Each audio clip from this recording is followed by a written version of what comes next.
This happened more than 10 years ago, back when I was working in Singapore. At that time, I would go to Batam Island in Indonesia once every month. Since I had to work on Saturdays as well, I'd head straight to Batam right after finishing work on Saturday evenings. Then on Sunday, I'd return to Singapore and stay over at a friend's place before heading back to work Monday morning. I kept up this routine for 3 years. One time, after taking the last boat from Batam back to Singapore, I planned to meet a friend to go to Geelong. I was riding my motorcycle, but maybe I was too tired, or maybe just distracted, because somehow I ended up driving toward the factories in Jurong. When I finally snapped out of it, I realized I was already close to my office. Jurong to Geelong is quite a distance, and since it was already 11 p.m, I figured it was better to just rest at work. When I got to the company, the guard asked curiously why I was there so late. I told him it was too late to go back to Johor Bahru, so I'd just stay and rest here. The place where we slept at the company was a converted shipping container used for loading goods. When I arrived at the resting area, I saw 3 talismans posted on one wall. At first, I didn't think much of it. I didn't believe in ghosts and figured I wouldn't encounter anything supernatural. So I quickly went to shower. After washing up and changing clothes, I read for about half an hour. When I looked up at the clock, it was almost midnight, so I decided to go to sleep. Being alone at the company overnight made me feel a little uneasy, so I turned off the lights on one side of the container, but left a light on the other, thinking a bit of light would help me feel safer. No sooner had I closed my eyes than I heard a strange sound. It was hard to describe. At first, I thought it might be the guard playing a joke on me, but then I realized we weren't really close, so it wouldn't make sense for him to mess with me like that. And just as that thought crossed my mind, I heard the unmistakable sound of wooden clogs, those traditional wooden handles tapping on the floor. The footsteps were coming toward me, getting steadily closer until they were right at the head of my bed. I was really nervous but kept my eyes tightly shut. I was too scared to look. They might see something I shouldn't. Something staring right at me. I started silently chanting Buddhist mantras in my mind, but my prayers didn't work. Instead, the presence seemed to have some effect on me. Like counting sheep without realizing it, I drifted off and fell asleep. When I woke up the next morning and thought back on the terrifying feeling from the night before, I was relieved nothing happened. I had narrowly escaped something. Later that week, I heard that the boss's wife had frequently been having a scary nightmare. She said she dreamed that under the container where I had slept was buried a woman. I'm not sure if that place really holds such a secret, or whether her dream was connected to what I experienced. But after that night, I never dared to sleep alone at the company again. I've had strange experiences since I was a child, things I can't explain. I often see weird things, and when I go to unfamiliar places, I sometimes encounter frightening oddities. One story happened on my elementary school graduation trip in Yulnin. It was the first day of the trip. In the evening, we arrived at the hotel. Since many people were waiting for the elevator, the teacher told us to stay on the lower floors and walk up the stairs into groups. Students on higher floors used the elevator. Since I was on a lower floor, I took the stairs. The teacher told us to go up one by one and wait for the person in front to get some distance before climbing up. When it was my turn, I was alone going up the stairs. I paused to catch my breath as I landing, and at that moment, the lights flickered. I thought it was just a loose connection, but then, from downstairs came the unexpected sound of bells ringing. I figured it was from a classmate's luggage tag jingling as they climbed up. I hurried along to avoid blocking anyone, but the bell sound grew louder and nearer. It was coming up faster than any classmate could. Something felt off, so I leaned forward to look down and slammed the lock tight behind me. That pale little hand climbing up the stair wailed the unnatural grip. The slow, relentless ascent, it still haunted me. The voice, calling out sister over and over, strange and echoing with bell chimes. Felt like it dripped into every corner of that stairwell, making the air thick and suffocating. I could almost taste the fear boiling in my chest. No matter how fast I climbed, I knew I couldn't outrun it. So I decided to reach the nearest floor with lights. Surely, if I found other people, that thing wouldn't dare approach. But something was deeply off.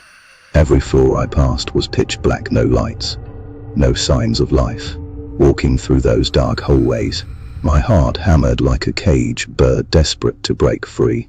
I barely dared step inside, rushing higher and higher, praying for any sign of light. Finally, a faint glow appeared at the next floor. Relief washed over me. Like a tide, I bolted toward it. But in my reckless haste, I stumbled. My luggage tumbled down the stairs like stones, thudding heavily with each bounce. Behind me, the eerie voice and chimes grew closer. Without hesitation, I abandoned my bags, pushing onward like my life depended on it. Because, guys, in that moment, it did. The sounds were right behind me now, so close I felt the breath of that thing. Sister, it whispered over and over, a sickly, hollow calling that froze my blood. My heart, pounding furiously, threatened to burst through my ribs. I burst into the lit corridor, and just like that, the voice and the bells vanished into thin air. The silence was thick, almost more terrifying in its absence. Slowly, almost cautiously, I turned back to glance down the stairwell. Nothing. No sign of that pale hand. No sign of that pale hand. It was gone. After a few moments, calmer but still trembling, I finally felt safe enough to gather my scattered luggage. Then, the sounds of other students ascending the stairs reached my ears. Grabbing my bags, I rushed to my dorm room. Inside, my roommate was already there. He looked at my pale face and asked what had happened. I told him everything: the hand, the voice, the bell sounds. He shook his head and said, I must have been mistaken. Just my imagination. He said nothing more. Later, the teacher called all the students to gather in the lobby after putting away their luggage. We locked our bags and started down the stairs. Passing by, some students from other classes were climbing up, chatting nervously about the bell sounds they'd heard in the stairwell. One mentioned hearing someone call brother. Listening to that, shivers ran down my spine. So it was just me. That chilling voice, the strange calling, it was real after all. I shared this with my roommate, and only then did he start looking unsettled. That night, we lay awake in the dim room, neither of us able to sleep.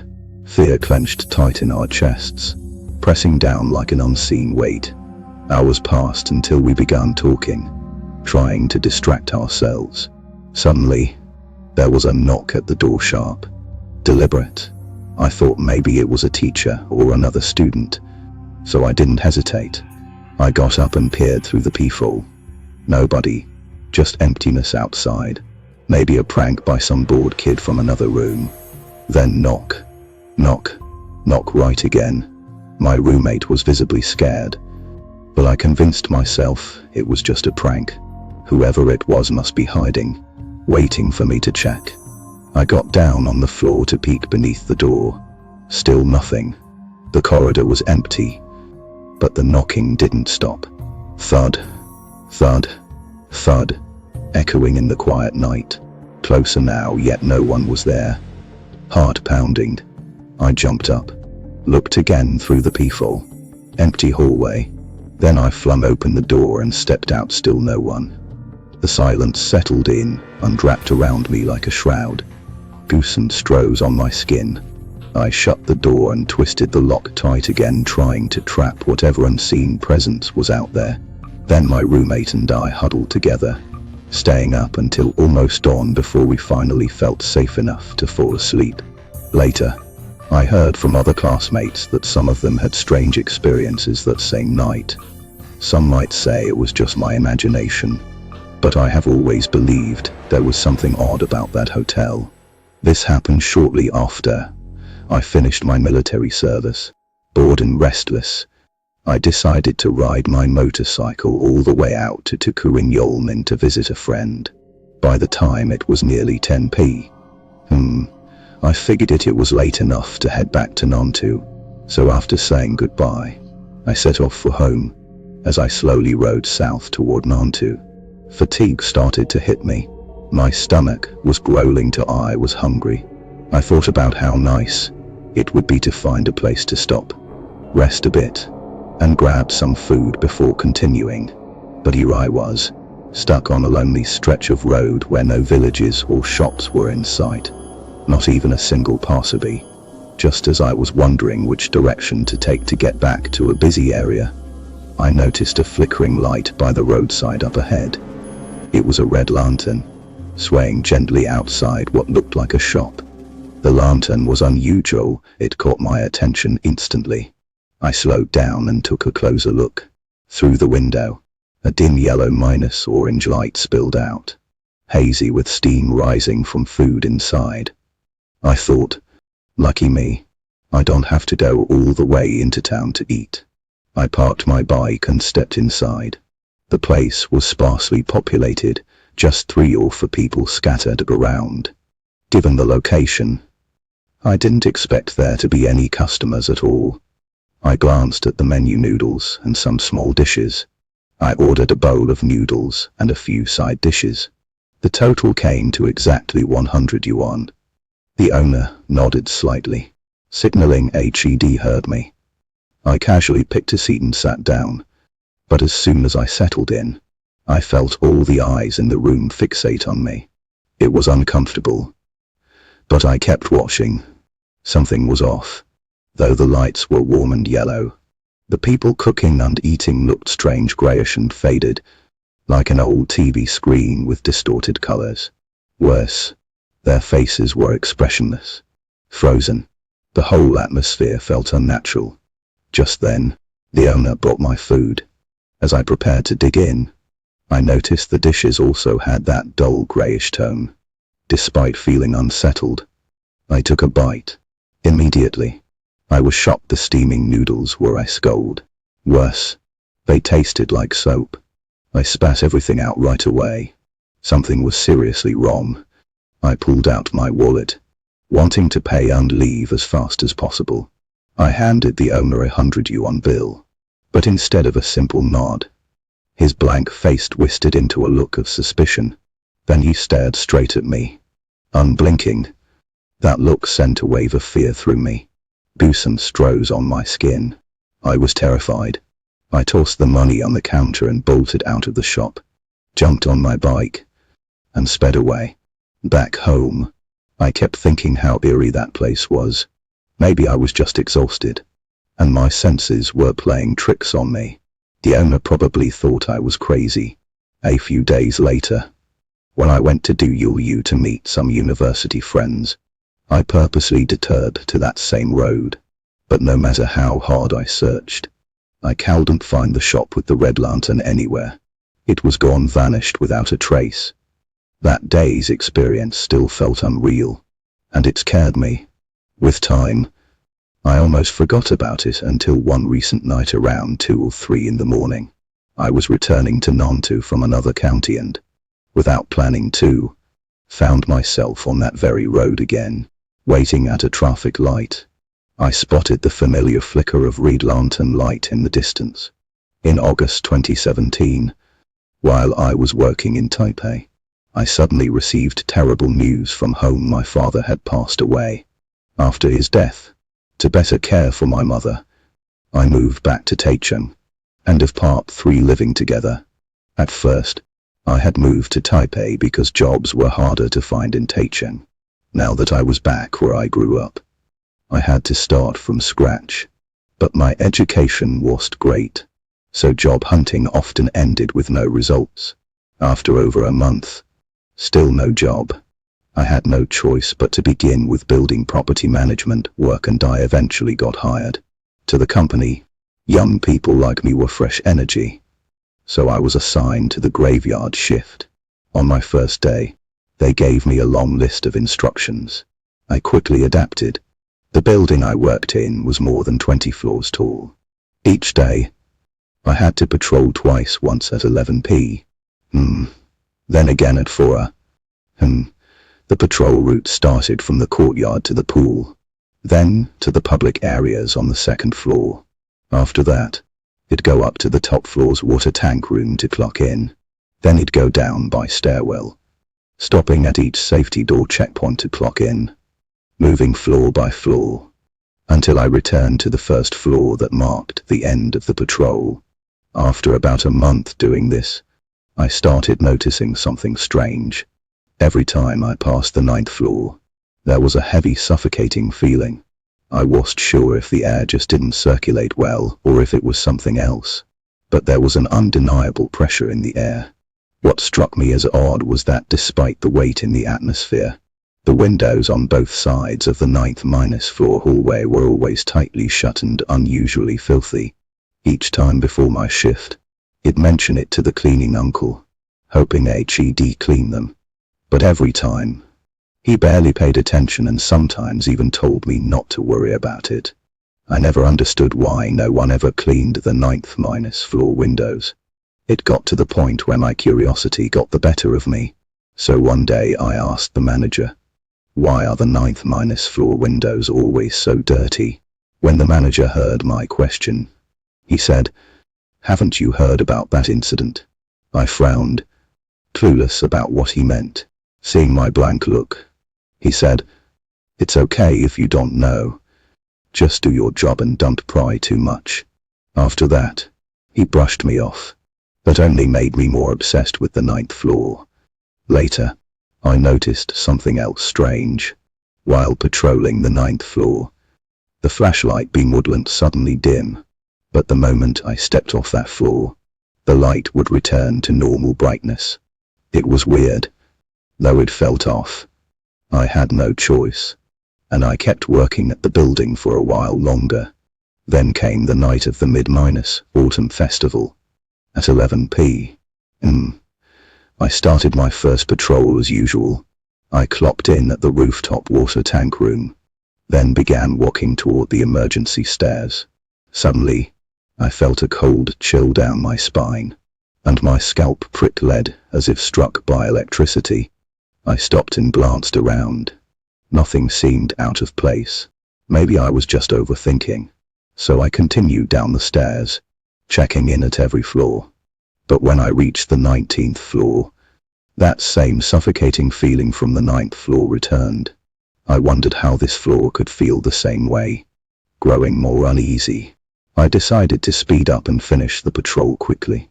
Then, on the 17th floor, I faintly heard two soft tapping sounds behind me, tap tap on the floorboards. I spun around and called out, "Who's there?" No response. No one at the end of the corridor. Finding no one, I continued down to the 16th- floor checkpoint. But there it was again, those tapping sounds, like someone clicking on the tiles. I tried to convince myself it was just another building resident and ignored it. After passing the 13th floor, the atmosphere turned grim. Every time I reached a checkpoint, that tapping followed behind me, and the rhythm seemed to get faster. Nervous and scared, I gave up on the patrol right there. I ran down the stairs as fast as I could. The tapping never stopped, it chased me. Afraid to look back, I just ran. Only when I reached the 9th floor did the sound suddenly stop. Trembling, I stepped into the 9th- floor corridor. Suddenly, I heard someone call my name from behind. I instinctively turned again. No one. Sometimes, nothing there is scarier than seeing something. Then I quickly shifted my gaze back ahead, then looked toward the window at the end of the corridor. It was still filthy, but I noticed something odd, a faint sense of closure, like the window wasn't quite letting anything through. Usually, from the 9th floor, I could see the reflections of the billboard lights across the street, but now it looked as if a thick, black fog had been painted over the glass. Just as I raised my flashlight to get a clearer look, The beam suddenly went out. Startled, I fumbled to check the flashlight. But while I was doing that, an unsettling, crawling sensation crept across my face like a bunch of wool tangled and glued to my skin. It was deeply uncomfortable. I kept pawing at my face, desperate to brush the feeling away. Then, out of nowhere, a woman's shriek shattered the silence from beyond the window. Instantly after, a loud thud echoed up from downstairs, bouncing off the walls. My heart jumped. No. Please. No, could it be someone had fallen? I grabbed the walkie-talkie to call for help at the front desk, but there was only static, dead air. Without wasting a second, I rushed down the elevator to the ground floor and hurried to the street below the 9th floor window's angle, but nothing was there, no signs of anyone, no trace of a fall. The fear was thick in the air, but part of me felt relieved that no one had actually plunged from the building. I returned to the front desk and started reviewing the surveillance footage, desperate to understand what it just witnessed. The 9th floor camera feed had gone black suddenly, starting at 11:24 p.m., the exact moment I arrived up there. Then, I noticed something else. The jade amulet with the Buddha image I always wore had changed. Its usual green shimmer had dulled to an ominous black. That night, I worked the rest of my shift gripped by a cold fear I couldn't shake. The next morning, when the secretary came in, I told her I was stuck trying to write the handover log. How could I record something like that? When I relayed the whole story, her expression grew grave.